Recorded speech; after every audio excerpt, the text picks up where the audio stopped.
It's time to talk sports. It's Hacksaw's Headlines, a panorama of the world of sports, stories, comments, and opinions.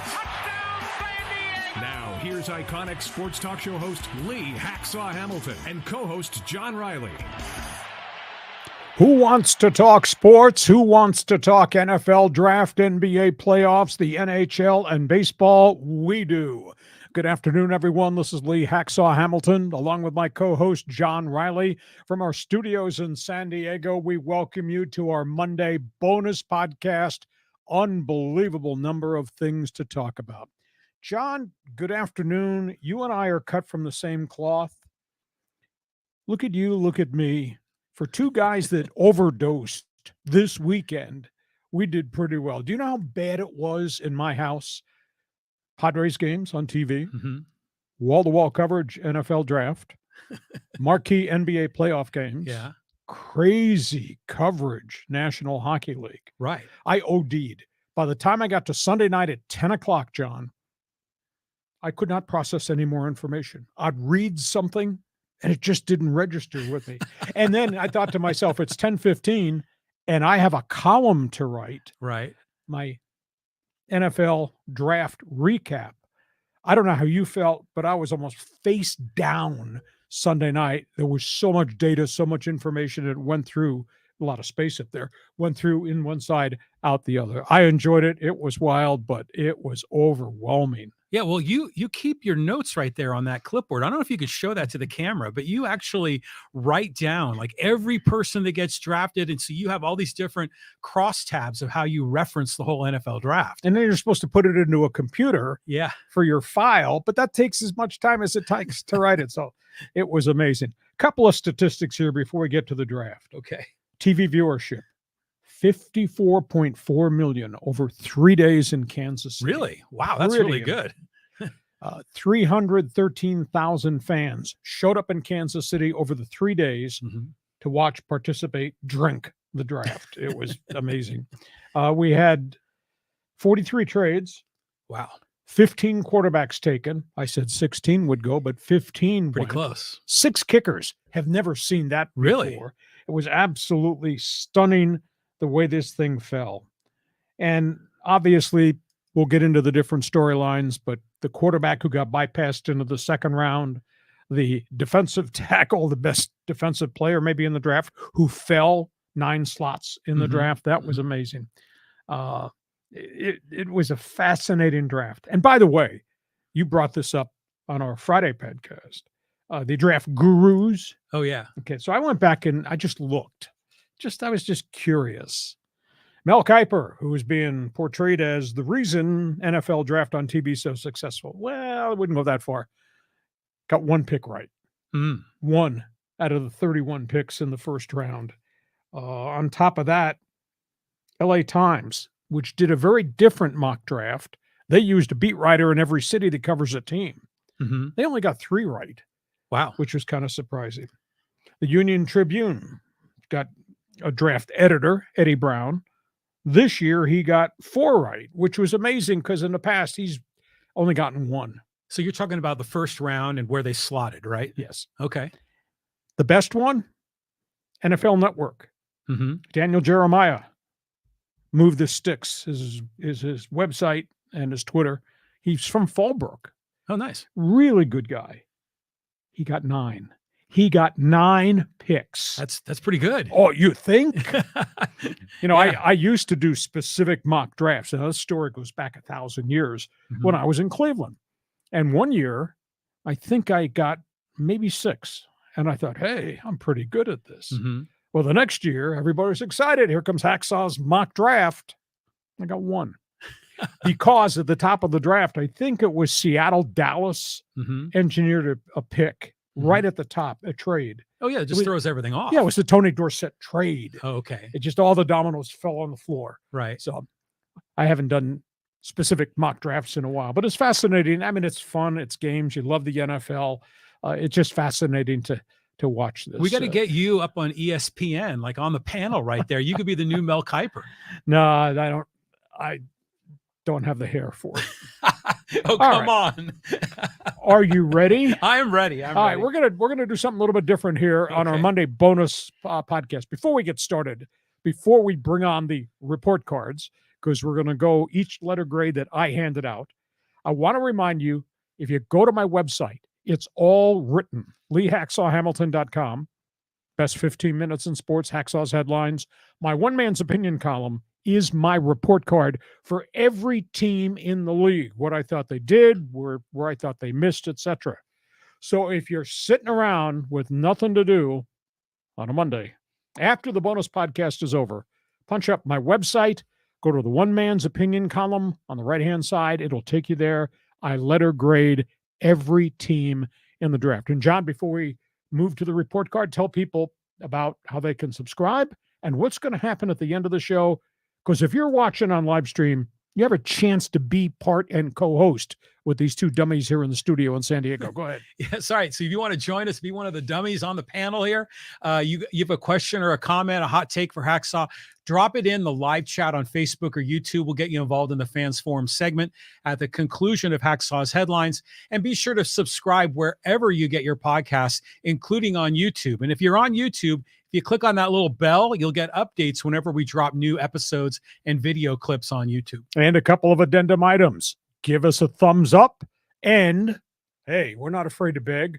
We could use 5 stars. If you're going to do a review, hit the 5-star button so John and I will still have something to gloat about. Yeah, exactly. Yeah, you do that on Apple Podcasts, right? So you ready to go with this? Report card, let's get started. All right, here it is. Here's the first one here, the A grades. Okay, now I gave a whole bunch of A grades, but these are the marquee teams at the top of the board that we're going to pay attention to. Philadelphia Super Bowl champion. That means you draft way back late. How does Philadelphia finagle everything to the point Super Bowl finalists did not win the title, but they were in the Super Bowl game? How do they have a mega draft like they had? They kept making deals, multiple number 1 picks, and the Philadelphia Eagles, I think, had the best draft in all. I mean, it obviously starts with Jalen Carter, the cement block, big defensive tackle who had dropped down the board. It goes to Nolan Smith, a teammate of his at Georgia, who's a blitz linebacker with just electric speed. And then, as the draft was ending on the first day, they made a trade to get a heavy-duty running back, DeAndre Swift of the Detroit Lions. And there was a whole mixed bag of other guys. I think Philadelphia had the best draft of anybody. Seattle. Now, they bypassed on the chance to get Jalen Carter. They bypassed on taking one of the quarterbacks. It might have included Will Levis, who was falling down the board. And yet they came out with a killer. Devin Witherspoon, really good cornerback from Illinois. I look at him and I see Richard Sherman. That's not a bad comparison. And they went out and got another wide receiver, burner inside, slot guy, Jackson-Njigba. I from Ohio State. I think Seattle had a really good draft. I'm giving an A grade to the Chargers. They had specific needs. They went out and they filled those needs. They got a little bit lucky. Maybe they reached a little bit. But every guy they got comes to work with passion play stamped on his driver's license. These guys love to play, and these guys are fanatical about being fanatical playing football. So therefore, I gave the Chargers a letter grade of A. I think that Quentin Johnston is going to be a big-time player because he can play all 3 positions. He's 6'5", 215, got an extra gear, yards after catch, superb. Again, because the Chargers have enormous salary cap issues a year from now, this guy is going to replace one of the guys that's going to have to leave, and whether that's Keenan Allen or Mike Williams, was a big-time player. Most everybody had him because of the size and the explosive 19 yards per catch at TCU. They had him as the number 1 ranked wide receiver. Then the Chargers went out because they really needed pass rush help, and they got the kid from USC. We might have been the only piece of defense that USC could be proud of, but getting Tuipuloto to come in and play defensive tackle or outside as a defensive end, big and physical and fast. He can run, multi-position guy. And then they went and got a kick return guy and a punt return guy who was one of the tops in the nation, in Darius Davis from TCU. 22 yards per return, 15 yards per punt return, scored 5 times on punt returns in college football. I just think the Chargers had a bonanza of a draft. Houston, they surprised everybody by taking C.J. Stroud. That solves the quarterback issue that's been lingering for a chunk of years there. They got Will Anderson. And the intangible about everything in the offseason in Houston, nobody's paid attention to. They signed 17 free agents, veteran free agents, and 12 of the 17 were on their defense. They rise from the ashes, I think, really quick in Houston. And there's no doubt D'Amico Ryans is calling a lot of the player personnel shots. And I'll give Pittsburgh a gold star. Not sexy to draft an offensive tackle, defensive tackle, but that's what the Steelers did. And they got good guys who can play. This tackle who comes from Georgia is really good, Broderick Jones. Then they got Joey Porter, the cornerback, safety out of Penn State. He's the son of the former Steelers star linebacker, Joey Porter. And keep in mind, they traded for the route-running wide receiver the Rams couldn't fit into their offense, former Chicago Bear, Allen Robinson, and the Rams are paying a huge chunk of his salary. I just think Pittsburgh had themselves a really good draft.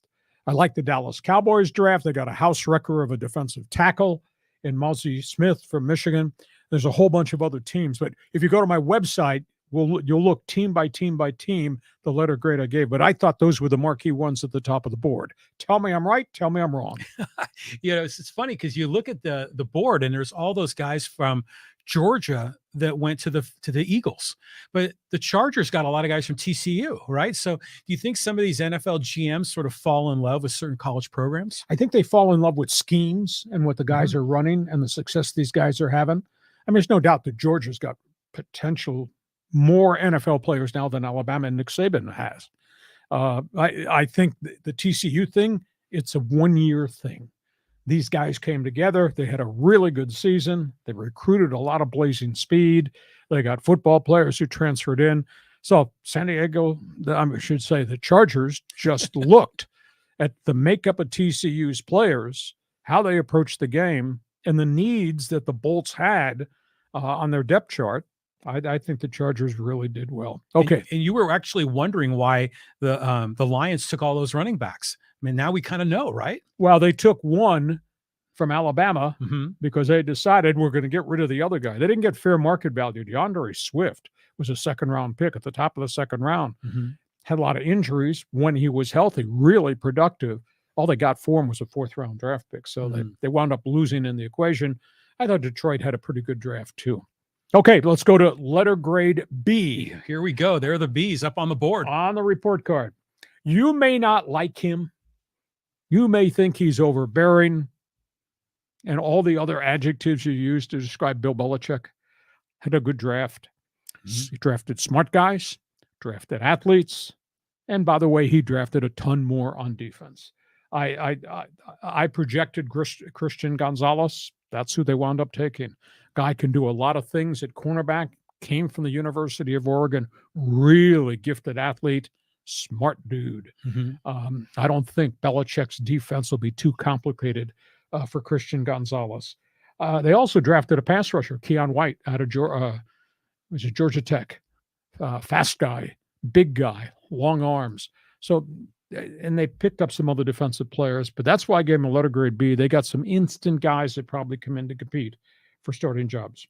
Green Bay, life after Aaron Rodgers, it's really going to be different. They wound up with 13 draft picks. Wow. Yeah, so with all the transactions they made, very good tight end out of Oregon. Luke Musgrave picked up a really good linebacker, picked up a bunch of defensive ends, defensive tackles where injuries kind of ravaged them. And, of course, they got the kid Jordan Love at quarterback, and now he has the keys to the building. So it'll be interesting to see how they grow this thing. And Buffalo, yeah, just what Josh Allen and the Bills offense needed. More bullets in the gun. Yeah. I mean, they go get Dalton Kincaid, whom I had thought the Chargers would take a run at. But when Johnson dropped, Kincaid was no longer their lead pick. Big tight end, catch the ball down the field. Now they got two really good tight ends because they got Dawson Knox on one side and Kincaid, who does multiples of things. He can be a huge slot receiver in addition to being a legitimate tight end.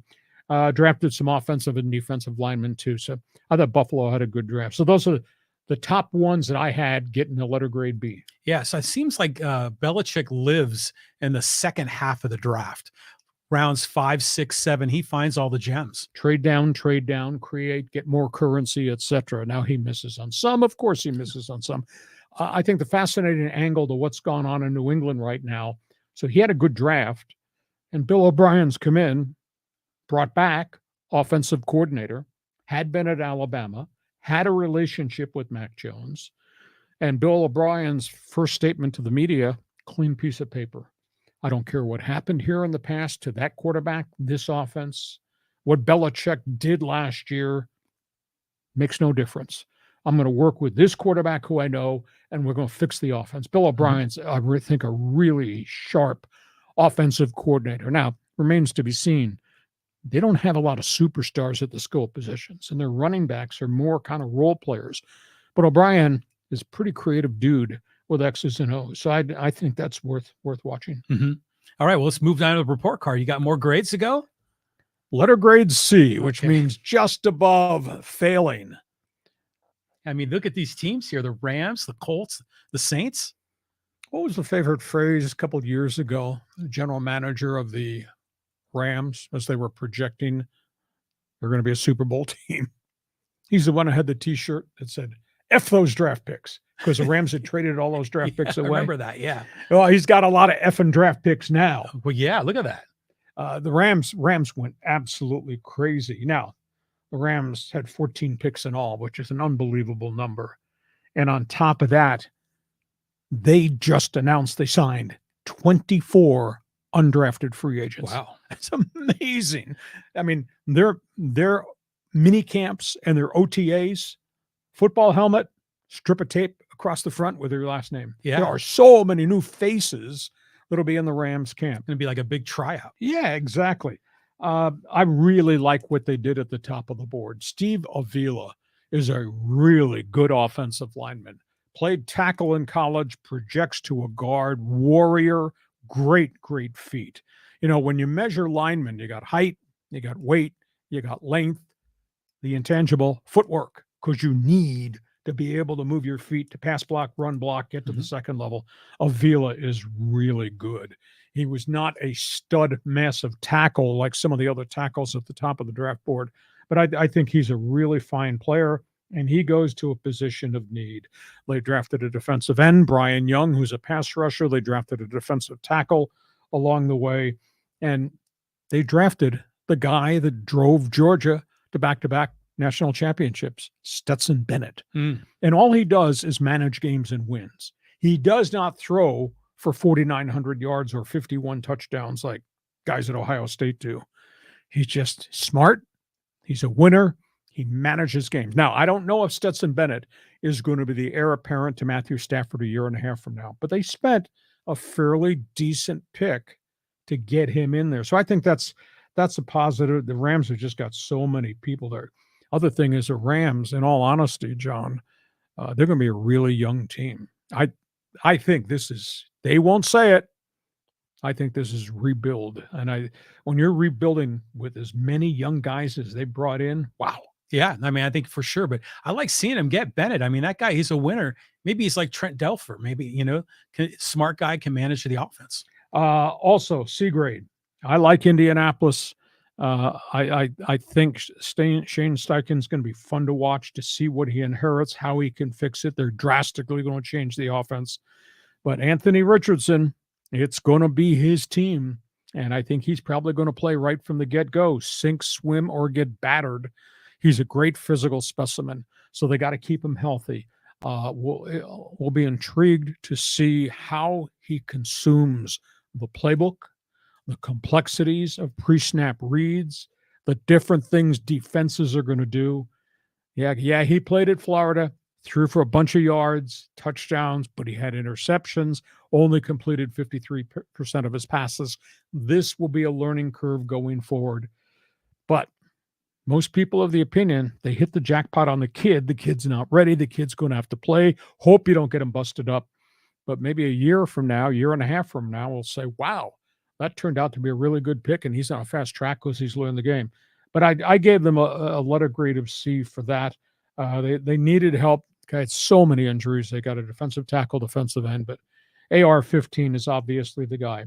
And New Orleans, I don't know that they're going through rebuild. Their defense has got some mileage on it. So they drafted defensive end, defensive tackle, and they drafted Jake Haener, the Fresno State quarterback, who is a smart guy. Now, a little bit undersized, but you can't use that as a critique not to take the look, not to touch. Because Drew Brees was undersized, and look what Drew Brees did in New Orleans, obviously linking up with Sean Payton. So that's a select group of the teams that I gave the letter grade C to. Go to my website, read my one man's opinion column, because I have every one of those teams in the NFL graded out, including your favorite team. What'd you think about my comments about F them draft picks, the Colts, etc.? It's an interesting breakdown. I'm looking at AR-15 and I'm thinking, is he kind of like Josh Allen? Because when Allen came out of college, specimen, physical, could run, could throw a mile, but had all those interceptions and his accuracy was off. Is AR-15 the same kind of guy? That's a good mix. He's big size guy. He's 244 pounds. He's 6'4". He can run though. He's probably faster than Josh Allen. He freaked everybody out at the combine because he did the throwing sessions, and then all the metrics, the timing, he was pretty impressive. So we'll see how quickly he can handle this. Because, pal, you're not playing at Florida against South Carolina. You're playing in the NFL. Right. You're not throwing against 5'9" cornerbacks. That's a Pro Bowler there. That might be a Hall of Famer over there. And we'll see what they do to kind of spook him. Because the history of NFL coordinators is they'll look at tape till they're bleary-eyed, and they'll come up with something defensively that forces Anthony Richardson into something that he can't handle. We're not going to let him have his way in the NFL. So it'll be fun watching him go forward. Do you think he'll be behind the quarterback QB1 on week 1? I think he will be the starter. Wow. And they're excited because all you have to do is look at some of the videos of his productivity with the Gators and say, wow. But you also need to look at all the other junk, the interceptions and the 53% completion rate and what happened to the program. Not necessarily all on him. On we go. Yes, you go to class. Somebody gets bad grades. Okay, I don't know if you call that grading on the curve or not, but go ahead. Okay. Well, I mean, it is kind of like grading on the curve. But yes, some of these teams had some questionable picks. I see one of the kickers on the board here. All right, let's talk about the guys that I didn't think did well. Cleveland's got Deshaun Watson. Okay? No draft picks early. That was your draft pick, your quarterback who came back after the suspension and had good games and bad games, etc. So Cleveland next year will be a different team because Watson will have been in the program, in the system, and gone through the whole OTAs and preseason camp, whereas last year he was out of football. That being said, did they really address the deficiency defensively up front? They got stampeded, could not stop the run. But again, they didn't have high draft picks to go get the Jalen Carters of the world. So did they do enough by drafting some defensive linemen in later rounds? You can probably find guys who can fill up space, but you find guys that are difference makers. So I didn't give Cleveland a high vote. Denver Broncos, they sat there till the 63rd pick because they didn't have them because they traded so much to Seattle. But what they've got is a Russell Wilson that's now rededicated himself under the guidance of the new head coach, Sean Payton. All their wide receivers are finally healthy. I would have thought that somewhere in there, they would have taken an offensive tackle or an offensive guard because they had so many injuries in the front, which complicated Russell Wilson's debut. But they didn't really do it. But again, they didn't draft till they got there, till late. Washington, I thought, it's a strange way to do business. They just reached. They reached on their first-round draft pick, a cornerback. They reached on their other draft pick, the second-round choice. Another new quarterback in there. Poor Ron Rivera. I mean, he's dealing with so much adversity in the nation's capital because you got a substandard roster that he inherited. You've continued to have crisis after crisis at quarterback. And by the way, upstairs, you got the whole Daniel Snyder fiasco and the fact that he's now been removed, stepped away, he's gone to London, England. Franchise is about to be sold. They do have a really good defense. So we'll find out if the kid that they drafted at cornerback was a bit of a reach for them. And in terms of the 49ers, they sat there till the 87th pick drinking coffee. Wow. And then they drafted a kicker in the 3rd round. Really? I don't know anybody that's drafted a kicker that high since dating back to the failures of the Arizona Cardinals the first couple of years when the old guy, Bill Bidwell, had moved the franchise there. And they took John Lee, a kicker from UCLA, unbelievable reach, and he didn't pan out. They took Jake Moody, really good kicker from the University of Michigan, but in the 3rd round? Wow. I don't know anybody that ever does that. But they're deep. They got a lot of talent. Got to get everybody back healthy. Obviously, they've got this whole quarterback scenario there with Sam Darnold coming in the front door. Jimmy G is gone. They obviously have Brock Purdy, and now they're saying they're not going to trade Trey Lance. So we'll see what the roster looks like. But it's a very good team. There's no doubt about it, but didn't have much capital to use in the draft. So those are the guys I gave the D. And in my class, nobody got Fs yet. Okay. So you're one of those nice professors that doesn't slam everyone. But now imagine if you're a Cleveland fan, you're in the dog pound there. Are you happy with what's going on? Are you happy that you have Deshaun Watson? Are you happy you had no draft picks? I mean, they got to be really frustrated. Yeah, but understand, John, the history of Browns football from 1999 when they brought the franchise back. And I told you the story about they drafted Tim Couch at the top of the draft in 99, force-fed him, played him. He got destroyed because of injuries. And they'd gone through, 23 quarterbacks, 23 different starting quarterbacks.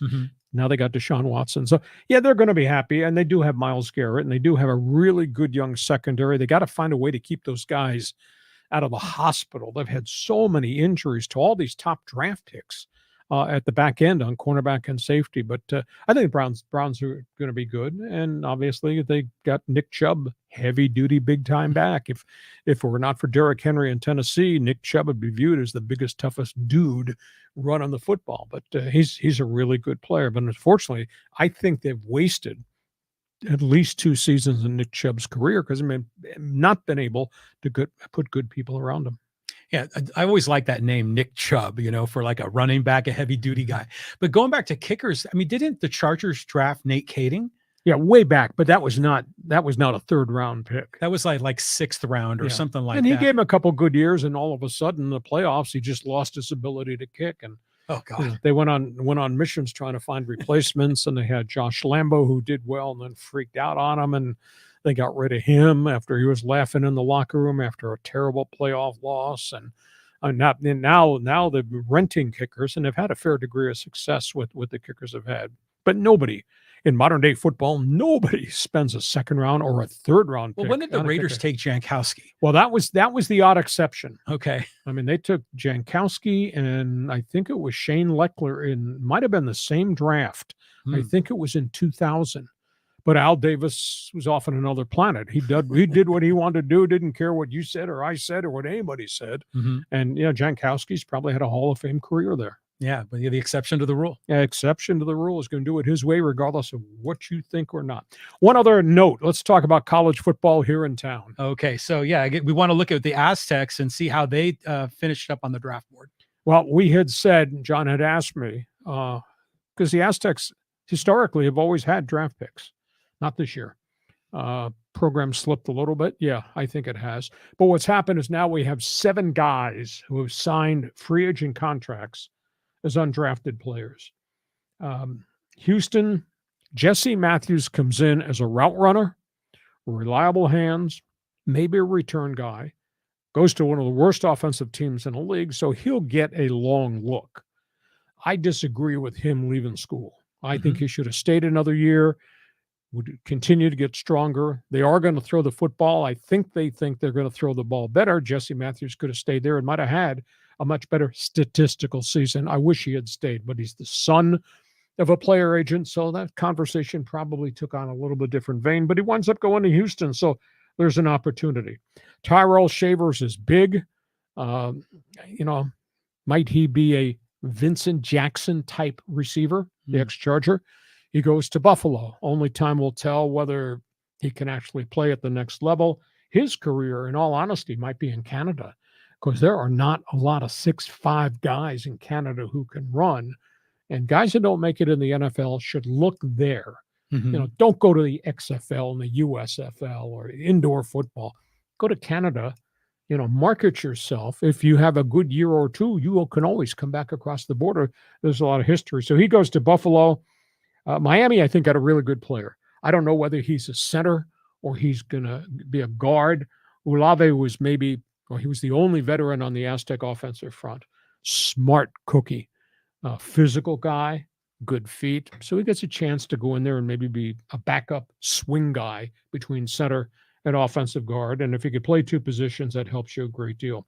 Pittsburgh gets Jordan Bird, return kicks.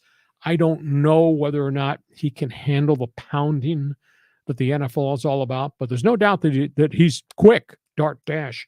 So they'll give him a look-see, probably as a kick return guy. Steelers also signed Jonah Tavai. This little guy, big heart, really good player, but there's not a lot of 5'10" defensive linemen in the NFL. He could go to Canada because with his footwork and his penetration, he could play in the Canadian Football League. There was an Aztec years ago, an offensive lineman from here. I think his last name was Hayward. He went up to Canada. He played a decade up there, made a lot of money. Oh, good for him. Now he's back in the States, retired as a coach. So maybe that might well be where Tavai winds up. And then the late signing was Caden McDonald. I think a really good player. Now does he have the quickness? He sure got the bulk, and his high motor runs all the time. Might be a really good special teams guy, and a whole bunch of Aztecs have used that as their calling card to get in the league and stay in the league.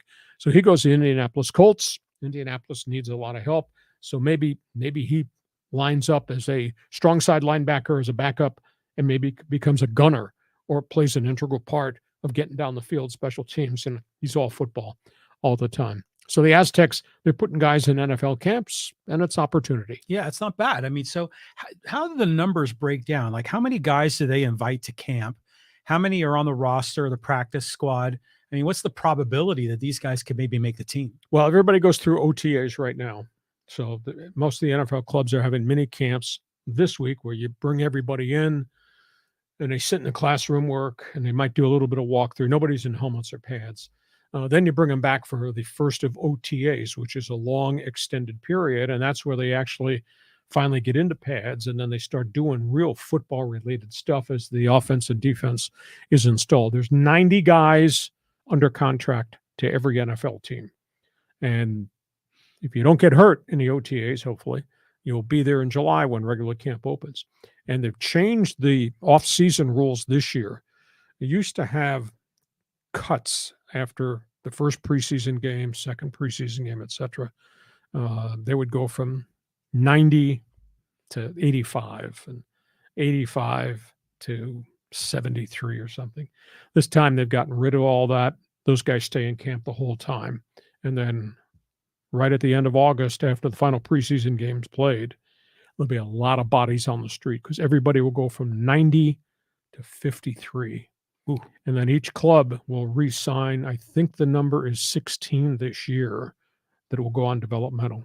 And most everybody re-signs guys that were in your camp. So these guys are going to get all this extensive OTA work, and they're all going to stay there right through the one roster cut they have the last week of August before the season starts, second week of September. So they'll get a lot of football, and they'll get indoctrinated in the NFL, and then obviously they'll have a chance to show their stuff in different types of walkthroughs, scenarios, and then obviously the 3 preseason games. Well, and then some of those guys that'll get cut at the end of preseason might wind up on another NFL team roster, right? No, normally when you get cut, if you're coming back, you probably come back to the team that had you. Why?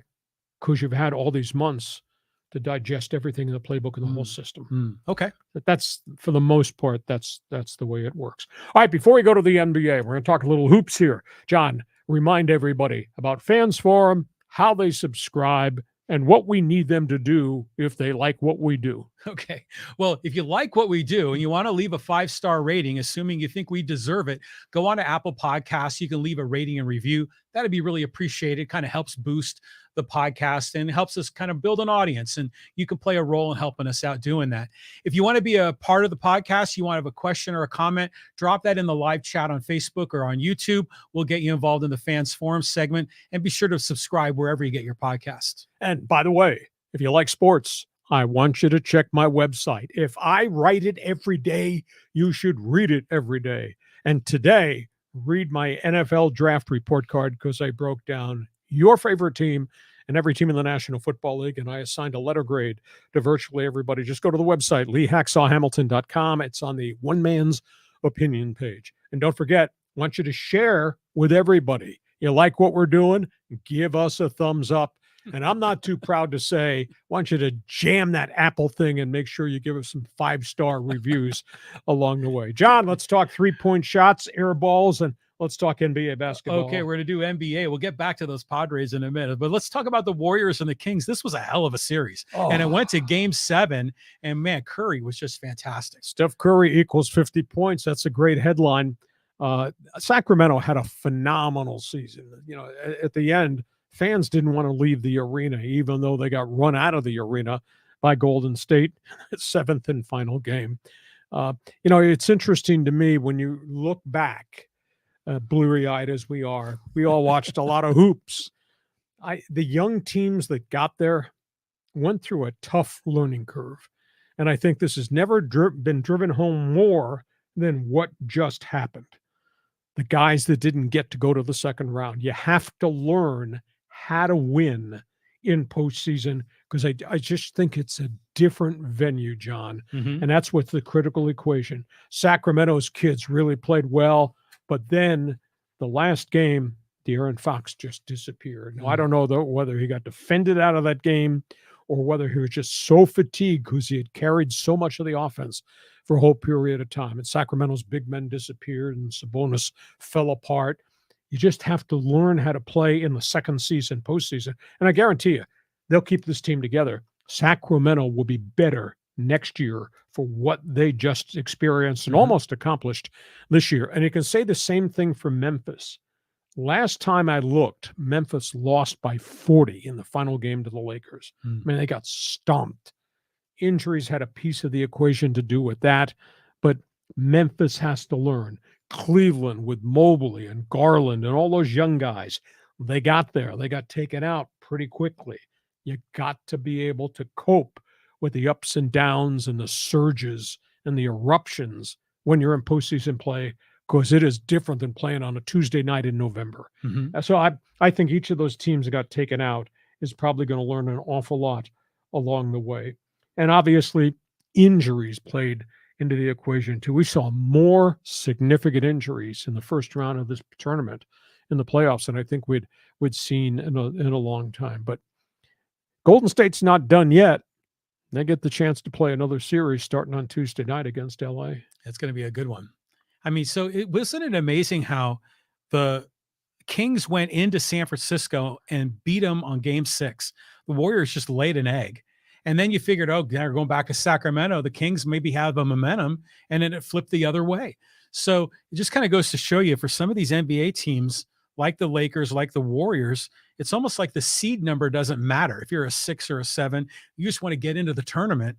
And if you've got experience and you've got, like you say, that postseason, skill, then you're going to go deep in these tournaments. I tend to think Sacramento was really out of gas in that final game. They just didn't look like the same team. I'll say this about Golden State. I mean, they're really good at home, so I was kind of surprised that they got punched in the mouth in Game 6 at home, and they're not good on the road, and yet they went in and just steamrolled, took Sacramento physically and emotionally out of that basketball game. Okay, well, how about Looney? Wasn't he awesome? I mean, on the boards, I mean, you could say he had almost like a triple-double, because he had double-digit points, double-digit offensive rebounds, and double-digit defensive rebounds. 21 boards in all. I mean, that was incredible. And he was one of the reasons Sacramento's big men, led by Sabonis, just disappeared. Yeah. So, I mean, it was a phenomenal, consummate, come together at the right time team win for an experienced team. And I think that's the big difference as to why Golden State plays Tuesday. Sacramento will be home watching it on TV. But take nothing away from what Mike Brown accomplished with the Warriors. Agreed. Moving on. Next matchup. Okay. Well, we'll talk Warriors again. They're going to go up against the Lakers. This is going to be a great matchup. Great question. Who defends who? The intangible. Golden State has just grinded through 7. Lakers have been sitting at home getting rested. There is so much value not being fatigued as you start this series. So they will start Tuesday night. To me, that's a great headline. Who defends who? So you got LeBron. Is LeBron going to take on Curry? You got Draymond Green and his scowl. Is he going to be able to do that in the face of Anthony Davis? Then you've got, obviously, the hot and cold D'Angelo Russell. Never know who to trust with the basketball. Some nights good, other nights, who's going to defend him? Will Jordan Poole be able to bounce back and become the player he's been in past playoffs? Because he's been hot and cold too for Golden State. And then you got the bench bunch. The Lakers, obviously, Austin Reeves can be raging hot. There's no doubt Dennis Schroeder can change the game. But I think the burning question for the Lakers, will they get productivity off the bench? Because that's been an up and down issue for them, even when they made the push to get into postseason and qualified as a play-in team. And then even through that first round that the Lakers kind of ran hot, ran cold against Memphis, some nights the bench was integral part of what they did. Other nights the bench was MIA. And the same storyline, I think, really holds true. Golden State cannot be just a Steph Curry team, because I don't think Steph Curry's going to go off for 50 against the Lakers. So they're going to need Klay Thompson to make plays. And we'll find out how good Looney can be coming off the bench in this series against the Lakers bigs, who are more physical than Sacramento's guys were physical. And obviously, you think they're going to be crazy in Sacramento? I mean, in the Bay Area, in San Francisco on Tuesday night. Holy cow! What a matchup nationally this is going to be. Lakers who were, Golden State just was. So we got a battle of two historic franchises who've had great success. Granted, Golden State has some rings, not as many uniforms and jerseys hanging in the rafters in LA, but what a phenomenal series it's going to be. It's going to be a lot of fun. I mean, because, it's like Giants-Dodgers. It's a huge California rivalry, San Francisco, LA.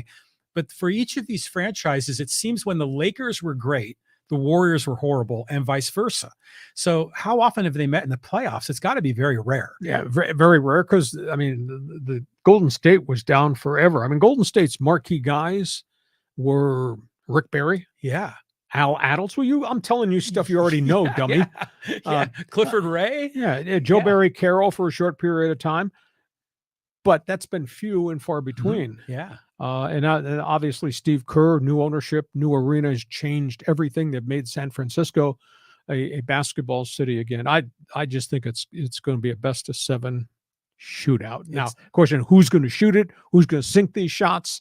And the matchups, to me, are just going to be so much fun to watch. Yeah, I mean, especially given that the Lakers, their dominant guys are big guys, where the Warriors' dominant guys are just those shooting guards from the outside. So, like, who guards who? Exactly. But I mean, I just think this Austin Reeves kid is really talented, and he surprises us every game. So maybe he's going to be an X factor. He's been busted up, though. In the first round of the playoffs, Memphis, they defensed him. I mean, he was not hitting shots, was not making passes.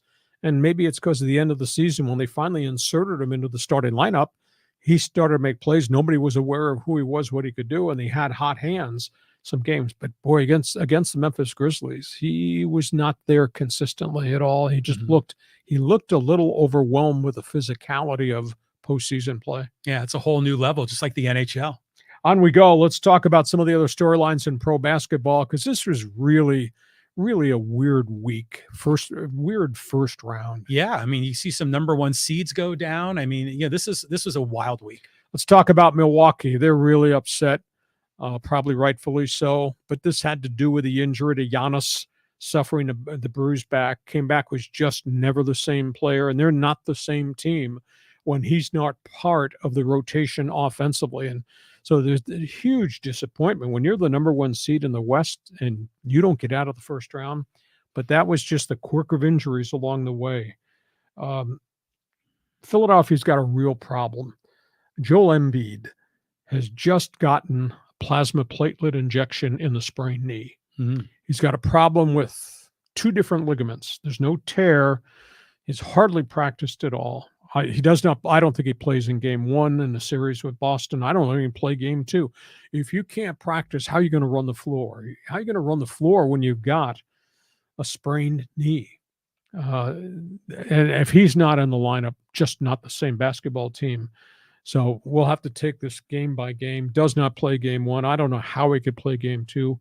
And usually when you have the PRP plasma platelet injection, usually it takes a week before you're actually allowed back on the court to actually do basketball related full bore things. So that's a real tough blow for the 76ers. Cleveland, young team, as I mentioned. Evan Mobley's got to get bigger in the upper body, the former USC star. No doubt the Cavaliers have got firepower a lot of different places, pretty young team. That'd be a learning curve experience, I think, for them. I think the same thing, chemistry is a big issue in Minnesota. They're embittered. Something bad's happened up there. I think now it has slapped them in the face, John, that the trade they made to get Rudy Gobert from Utah, and they paid a really steep price to get him. Now they got 2 guys that don't match. And that's a real big issue when you got Karl Anthony Towns and you got Rudy Gobert and you can't play them together. Ball movement slows. Who should have the ball? Who should take the shots? Somebody I think is going to get traded in this offseason because Minnesota's square peg round hole. The deal with Utah kind of blew up in their face and they gave up a ton to get Gobert from the Jazz. And the Knickerbockers are playing, and they got Miami. They're already down in that series. Injuries is a big issue. If you don't have Julius Randle and he's re-sprained his ankle for a 3rd time in New York, if you don't have him doing what he does, all different dimensions to the offense, you're not the same offense. There's way too much dumped on Jalen Brunson's plate as the star guard. And now Miami, which has kind of really surged at the end of the season, got into the playoffs, won their first round. Jimmy Butler just going off. He's re-injured his ankle for a 3rd time. So this is going to be a night-to-night thing. And, yeah, he'll play, but how long can he play? Is he still explosive? What happens if he tweaks it again? Then he comes out. It's a longer rehab period. So injuries have really sidetracked a bunch of these teams. Yeah, I mean, it's unbelievable. It's, we're going to talk about the Clippers in a bit, but, with Embiid and the knee, it just reminds me a little bit of Kawhi and some of the challenges there. But the playoffs are just ferocious. I mean, the way these guys take it up 2 or 3 notches, it's no wonder they're getting battered and bruised. These guys are fearless. I mean, they're playing above the rim and the collisions, and it's absolutely stunning. Last basketball comment. Let's talk about what's happening in Los Angeles with the team that's no longer in the playoffs. And this to me is really sad. We're talking Clipper basketball here. The autopsy at the end of the season, no Kawhi Leonard, no Paul George, therefore not much of a chance to compete. 3-point shooters kind of disappeared during that Clipper playoff series. Real tough setback. They have enormous salary cap problems, yet they have said they want to re-sign Russell Westbrook. And Westbrook resuscitated his career, I thought. I mean, he had some big games there because he had to, because the other guys were out injured. And they want to re-sign him, and they want to sign the big old dog, the backup center, Mason Plumlee, who gave him a lot of valuable minutes and an absolute ton of energy. And they want to re-sign the 3-point shooter, Eric Gordon. But they're $40 million over the cap, and the new CBA kicks in this year. And if you're that much over the cap, you start losing draft pick slots. You lose the ability to sign any player who have been bought out by another team. They call it amnesty buyout. You lose the ability to use mid-level trade exceptions, which are part of the salary cap structure. And they're way over the cap. And the league just put into place, I think it comes in effective June 1st, a new set of financial rules. There's about 5 or 6 clubs that are so far over the cap, they're going to have to cut players, because otherwise you lose too many of the tools you have to operate and build your roster. Now, could they get Kawhi Leonard or Paul George to give money back? It's a novel approach. Maybe you do it for the good of the franchise. I don't know very many players that give money back. And now you got the whole history of what is Kawhi Leonard going to be like with his 3rd injury to the knee. The terrible loss of all the cartilage around the knee, meniscus. And if they have to take the meniscus out, then you have a player playing bone on bone, and that's hard. The wear and tear factor on that, and it's going to be painful. So who knows what decision they make with Kawhi? He just can't stay on the court, as brilliant as he is. And you got Paul George, who's always dinged up. So Clippers, the autopsy is not good. They're going to try to hold this team together.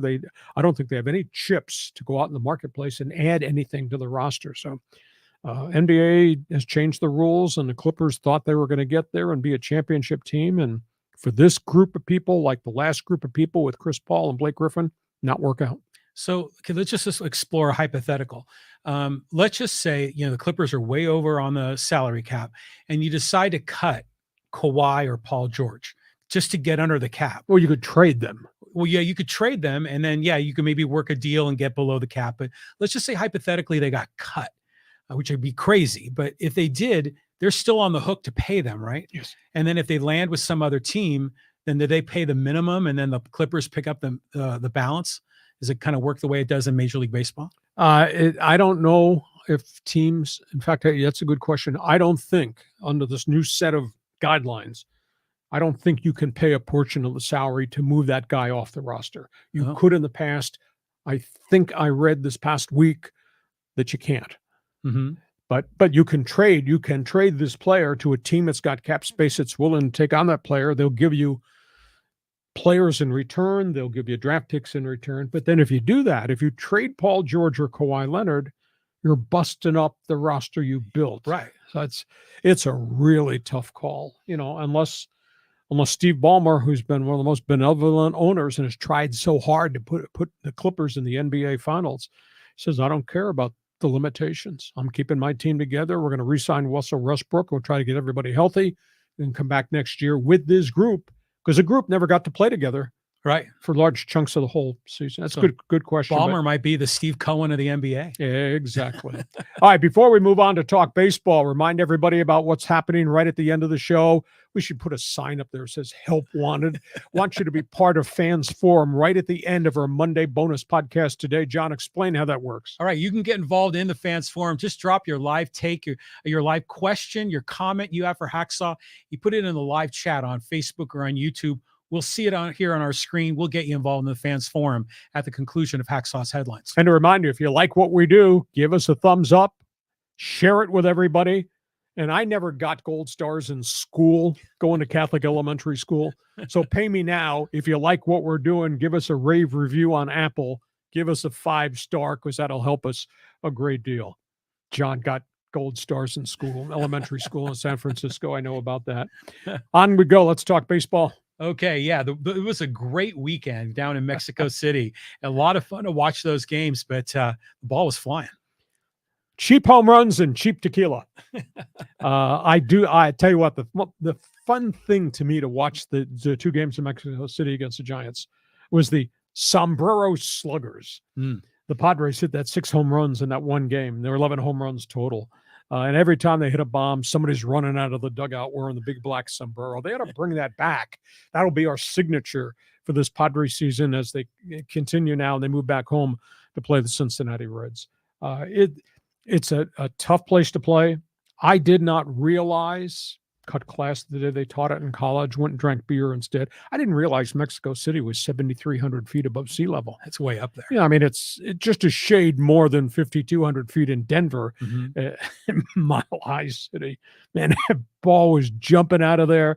And then the winds came up, which complicated it. And the psyche of the pitchers just, oh my goodness, throwing your best stuff and it winds up out there in the next state over. It was a really fun series, really tough on the players. The fascinating story, Yu Darvish had a really tough outing, gave up 3 home runs early. He's been battling dehydration, and he had trouble breathing in the thin air in Mexico City. He was on oxygen in the back of the dugout between innings. Oh, I didn't know that. And then he kind of rallied back, and he retired the final 8 batters he faced. But boy, it was culture shock for him because he throws all these different pitches from all these different arm slots, and the balls were flat. They were not breaking the way Yu Darvish at Petco Park would deliver it to the plate. But the Padres won. Giants, I'm sorry, it's a ragtag team. I hate to insult your old team. Just a ragtag roster. I don't have much faith in what they're doing up there right now. And their pitching staff got obliterated, and poor Gabe Kapler was going crazy. Next guy up, because the last guy I put in got his brains blown out. So Giants blew 2 leads. They had the big lead in the 6 home run game. And they lost that, and then they blew the 4-0 lead in the Sunday game. But Padres are back home. I feel bad that they get off the plane like at midnight. No batting practice on Monday before the game with the Reds. They got to be fatigued, but getting them back to sea level is probably going to help them again. And it's weird. There's nothing wrong with your eyesight. My eyesight's bad. Nothing wrong with your eyesight. Look at the standings. Could you please ever tell me that you would have thought small market Tampa Bay would have 23 wins? Yeah, wow. The Pirates would have 18. The Orioles would have 18 with the smallest budgets they have.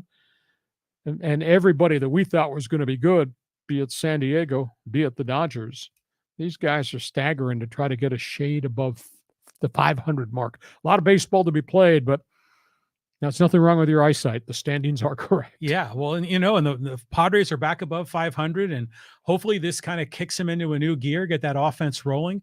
But it just seemed on Saturday, anytime they squared up on the ball, it was gone. I mean, it was incredible the way it was flying out of there. And some of those home runs, I think even like Tatis's, was only like about 300, maybe 15 feet, would never have been a home run in a stadium in America. But so because the fences were shallow, the fences were short.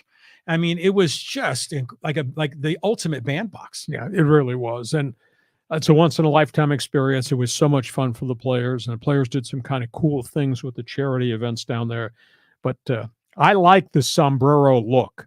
I hope they keep that in the dugout at Petco Park. Oh, it's coming back. And when guys hit bombs, I want to see these guys running up and down the dugout wearing the big black Mexican sombrero. Yeah, for sure. From baseball, let's talk about the other playoffs that we watched. Oh, Holy cow. I mean, the NHL playoffs were insane. I mean, we talked about the Kings and the Oilers, and that series, man, it was an amazing Game 7. The emotional pendulum in that series went back and forth, back and forth.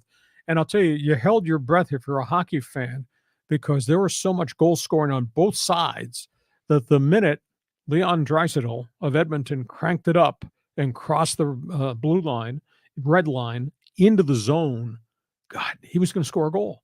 They could not check him, shut him down. And then, of course, the vibrancy of Connor McDavid and all the role players played a part in what Edmonton did. My only disappointment, the Kings had a fabulous season. I know they're feeling really bad right now.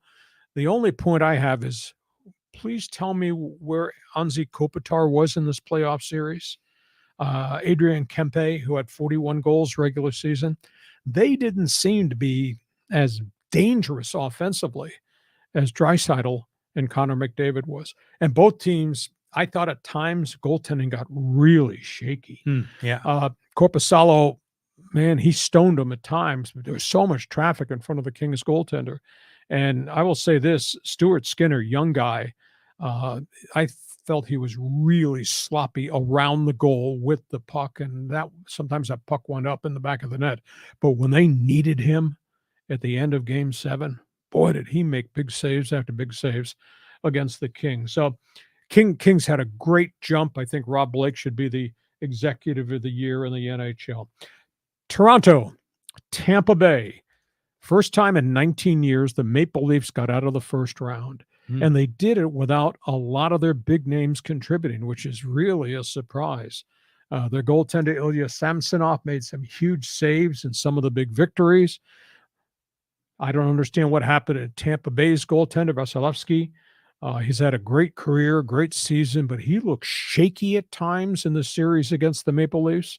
I guess the thing that amazed me is Toronto did this without a lot of goal scoring from their guns, not Austin Matthews and not Mitch Marner. Now, a bunch of other guys, Nylander and some of the others, did a really good job. So Toronto moves on. So that Canada, they're going crazy because the Oilers are playing in the second round. The Maple Leafs are playing in the second round. And then you got the outcome that nobody ever expected. You know, Florida had to claw its way to even get into the playoffs. They didn't get any gold-plated invitation. like grinded to get in at the bottom of the standings. Boston set all these records: most wins, most points, most goals scored, 60 goals scorer in Pasternak. And Boston got beat. They got beat in the 7th game by Florida. They got beat at home in the 6th game. Just absolutely amazing. And Boston, they benched their goaltender, which was really a surprise to me for Game 7. I mean, you've gone this whole record-setting historical season with Linus Ullmark as your keeper, and you sit him to play the backup in the final game because Ullmark had a couple of shaky games prior to that. That was really out of the norm. And I will tell you, in Boston, you think the media is harsh in some other cities? Oh, God. The banners across the Boston Globe picture the Bruins logo and the word choke job. Oh, yeah. And this is a franchise that's got a lot of age and mileage on it. So there's a big issue. Was that the last time we see Patrice Bergeron, who was hurt and sick, didn't play very well? Is it the last time? What happens to Pasternak? So what a shocker that Boston didn't make it, because I think the whole world thought, well, Toronto might get through against Tampa. And then you got Toronto-Boston. Boy, wouldn't that be something, but not going to happen. Yeah. So what's your take on this? You figure the Bruins were, dominant through the whole season, and they went out in the first round.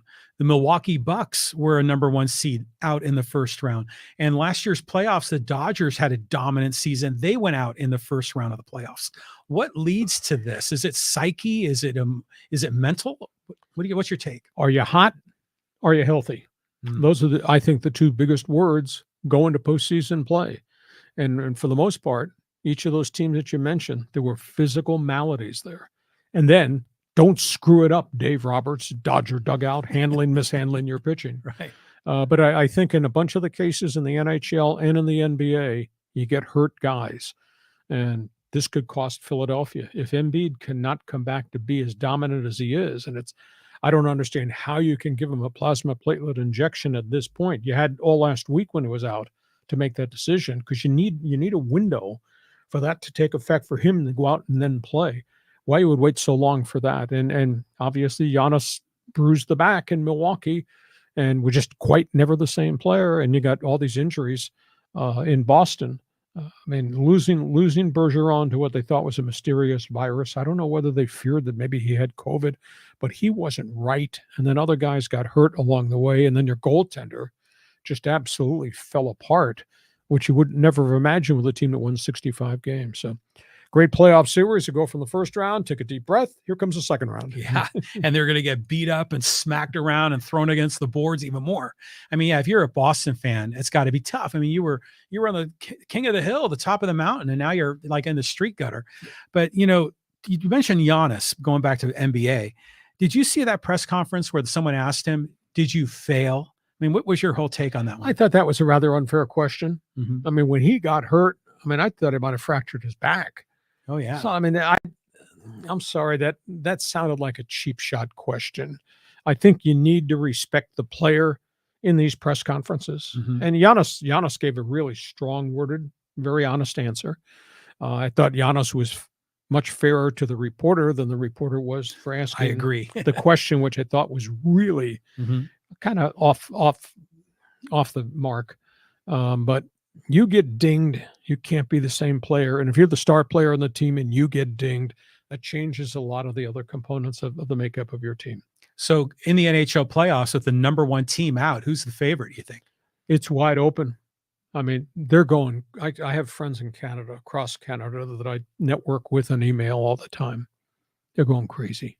Could you imagine if it's Toronto, Edmonton, in the NHL Stanley Cup Finals? Mm-hmm. But there's a lot of games to be played, a lot of slap shots and power plays and penalty kills coming up between now and the first week of June when we get to the NHL Finals. Okay, it's time for your friends to join us, Fans Forum. And we got people that want to ask some legitimate questions. If you got a question, we got an answer. If you got a statement to make, I want you to stand up and sound off, because we do cover an awful lot on our Monday bonus podcast. John, take over. Yeah, we got a couple of just quick comments here on the live chat, and then we got even more with YouTube. But here's one from Wolfpack 1977. Bruins choked. I mean, that's what you just said in the newspaper. Headline this morning. It's going to be a crummy off season in Boston. I think there's reasons why this thing fell apart, but who could have ever imagined when they were storming the final 3 weeks of the season, and there was a lot of pressure on them that, are you going to set the all-time win record, all-time goal-scoring record? Is Pasternak going to get 60? And the answers to every of them, check them off. Yes, yes, yes, yes. And Olmarker's playing well. You thought, wow, there it is right there. And then they get Florida. Florida was at the bottom of the rankings of postseason teams, and they beat them. So going to be a hard off season. And then obviously the whole evaluation of, there's a lot of age on that contract. Bergeron does not want to talk about whether he's coming back or playing. It's like a year ago, Zdeno Chara, the legendary defenseman, 20-plus year career, he retired. So there's going to be some shuffling of the deck in Boston. Yeah, a lot there. Let's go. A couple of quick comments here from Justin C. He goes, hey, I just left a 5-star review. Love you, Hacksaw. Well, thank you. I said, I have no pride. Take as many 5 stars as we can get, and even he will settle for 4 stars. Yeah, he goes, yeah, this is way better than those clowns on 1090 AM. We are good at what we are good at. We know what we're talking about. Agree or disagree, don't give a damn as long as you give us a view. Okay, so, and then Fight On 818 says Seahawks A+ draft grade. Well, Pete Carroll, he came out of the norm. I would have bet that he would have taken Jalen Carter at 5. I thought the Raiders should have taken Jalen Carter at 7. And he winds up going to the Eagles, the ones who are in the Super Bowl, at where they drafted at 10. Pete did a good job, though, because he got a cover corner, he got a wide receiver, he got another running back. So I they've bounced back. He's kind of quietly rebuilt the offensive line, although I still tend to think that if they could have taken that cement block of a defensive tackle right in the middle, that would have made a big, big difference. Yeah, that would have been. I mean, let's go to the YouTube comments. We got a ton here as well. So let's scroll down the list. And here's the first one. And this was about Matt Ariza, still unsigned. Patrick Fintak, kind of a little bit of a long comment here, but he says, hey, as a Bills fan, I was very upset that the majority of fans wanted this kid hung from a tree and canceled. I wanted to give him a chance to get his side of the story out. But because of the world we live in today, it's guilty till proven innocent. And the Bills are not a tolerable organization. So it was obvious they would cut him regardless. We all make dumb mistakes when we were young. If he is proven guilty, then he should serve jail time. Also, the timing of the allegations was very suspicious. Well, I wouldn't go as far as to say suspicious. It takes time to investigate all this. And I mean, it's been such a long period of time since the incident occurred on the campus at San Diego State. If you want to read a fascinating story, it just broke. It's on the LA Times website about the police meeting with the woman and detailing specifically to her and her lawyer why they did not press charges. It's great insight as to how they did this long-term investigation, all the data they gathered, including videos. And it was a reason Matt Ariza was not charged with sexual assault. Stupidity, yeah. Mm-hmm. Not sexual assault. He was not there when it happened. He had left the party 30 minutes earlier. They've got all types of video of the girl boasting that she's 18. There's a report, and one of the videos shows the girl, after, quote, having had relations with another player, coming back to the living room, sitting on the couch with her friends talking about it. Does not sound as if she had been raped. Mm-hmm.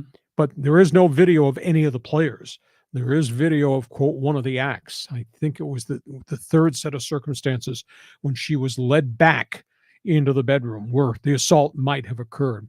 But the police said just all the information and the changing story and who was there, who was not there, what she said at different times during the course of this party, just shoved the whole thing into a big gray area. Now, that being said, there's no charges against these players yet, but this lawsuit, this court case, is going to go to court, and the threshold to prove in that trial is a lot less. Prove damages is a lot less than if they were charged with rape or sexual assault. Yes. So you take that volume of information. If you go on the LA Times website about the police video, you should be able to read the article. And in terms of Ariza, I hate to say he's being blackballed. It sure looks like he's being snubbed. I would have thought by this point somebody would have signed him, but there's still a window here to go through the rest of the offseason for him to get an opportunity.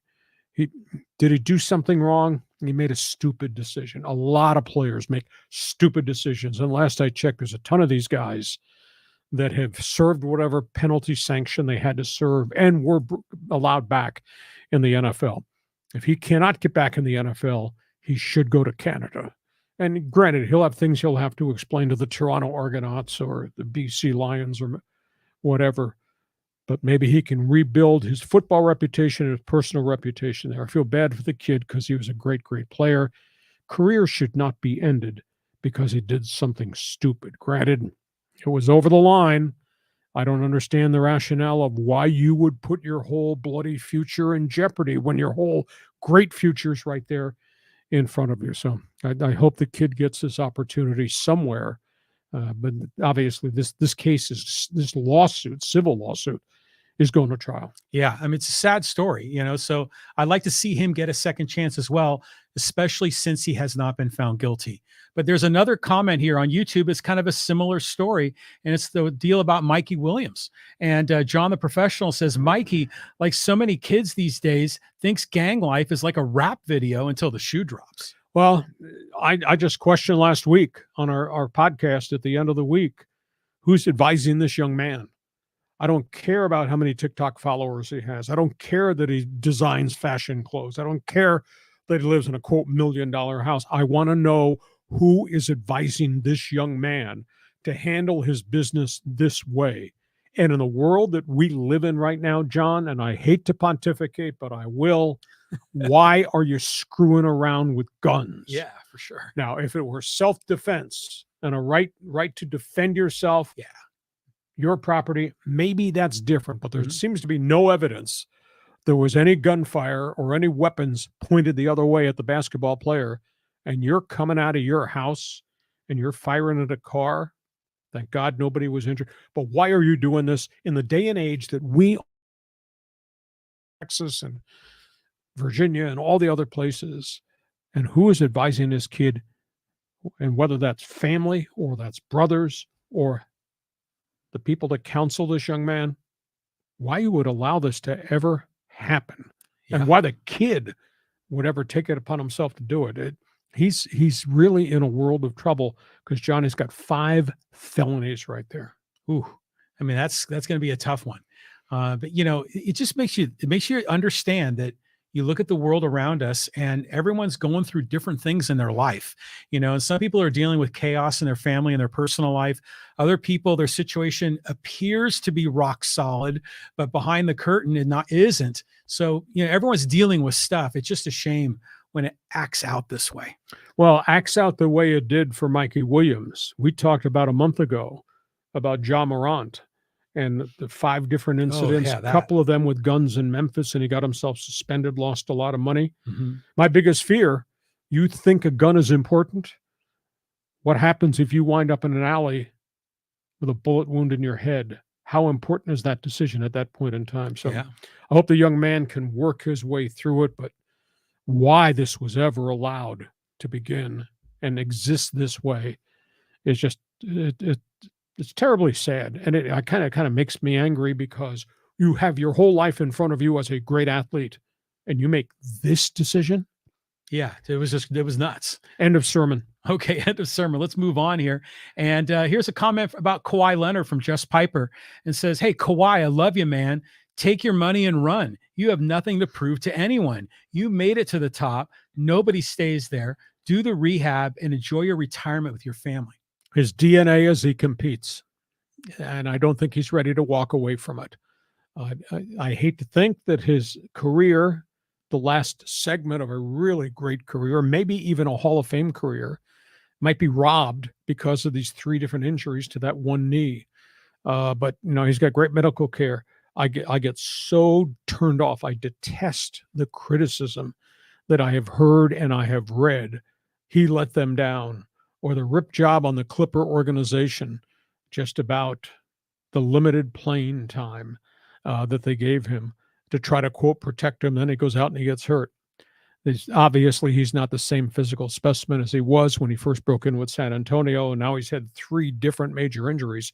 He's missed over 310 games over the course of his career, and the reality is your body breaks down. And in a game where you are so explosive and jumpers and all that, your knees are going to go, or your ankles or your foot are going to go. But he's a fine player. He's made himself into a Hall of Famer, and I just have such great respect. He's quiet.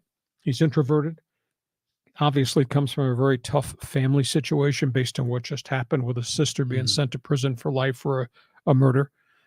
He's just a hell of a person, self-made. So I hope there's more basketball ahead for him, and they have a tough decision to make as to what they're going to do with this potential knee surgery. I mean, do you think he comes back? Is he going to be the player he used to be? Wear and tear factor, John. I don't know that we know that. Blake Griffin was an explosive jumping jack when he came out of Oklahoma. Multiple knee injuries with him, and now he's just not even the same player. He's trying to hang on as somebody's 7th man. You wake up one day and you're just not the same body anymore. But Kawhi's a great player, and I would hope that there'd be one more kick at the can after they decide how they're going to handle this torn meniscus. When Kawhi was playing here in San Diego State, did you get a chance to interview him or shake his hand and get to know him? Briefly, very introverted, just not much of an interview. Not that he detested the media. He was in his own world of practice, go to class, practice, etc. So didn't get to know him very well. He's kind of like Marshall Faulk. I was doing the Aztec football games back then in the 90s, and he was an introvert, and he just didn't feel comfortable around the media, and he wasn't a great spokesman. So we all just left him to his own, and we didn't make a big issue out of it. And he was so gifted. Yeah. I would think Marshall Faulk, Kawhi Leonard, probably 2 greatest Aztecs of all time. Oh yeah. I mean, that's on the Mount Rushmore, right? Yeah. Maybe with Strasburg and Gwynn. Could well be. Yeah. Hey, listen, we hope you've enjoyed our bonus podcast. A lot of fun doing this. Awful ton of topics on the table. We'll be back on Thursday for our regular weekly podcast. Again, I wrote it. You need to read it. Go to my website. It's right there, LeeHacksawHamilton.com. Read my NFL draft report card for your favorite team and every team that I gave a letter grade to. And again, give us a thumbs up. And we have no pride. We'll take a 5-star rating if you can. Do that through Apple. John, have yourself a great week. We'll see you towards the end of the week on Thursday. Looking forward to it, Lee. Thanks for being with us on Hacksaw's Headlines. Great to have you part of our show. Join us again for Hacksaw's Headlines on YouTube, Facebook, and Twitter. And find the audio version on your favorite podcast apps. For more content, go to LeeHacksawHamilton.com.